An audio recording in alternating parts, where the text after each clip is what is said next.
Right, now I'm taking the cam plate off, so we're going to do the oil pump bolts first, which you do sort of crisscross diagonally.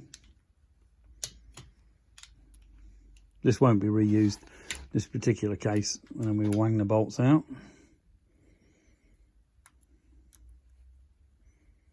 Wang, the technical word.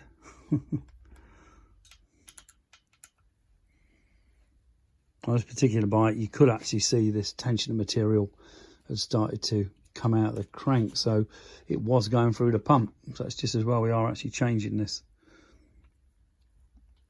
Obviously on these they are proper roller bearings, so there won't be any damage to them at all because it's only plastic.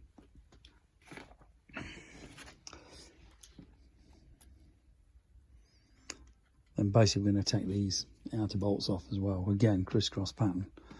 This tension is obviously held back with this Allen key. There's an official Jim's tool, no doubt, for doing this.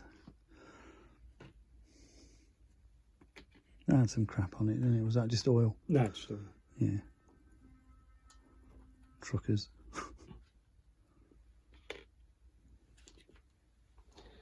Right, what we got?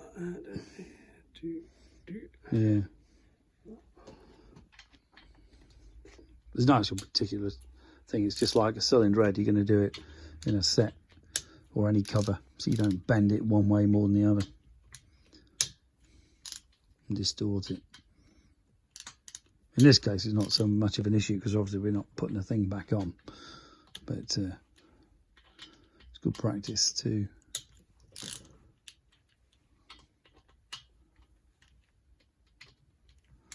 And obviously the S&S thing, that's still tight.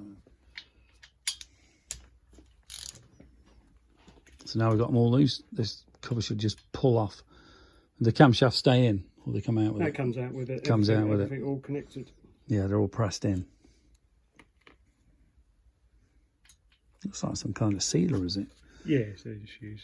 Yeah.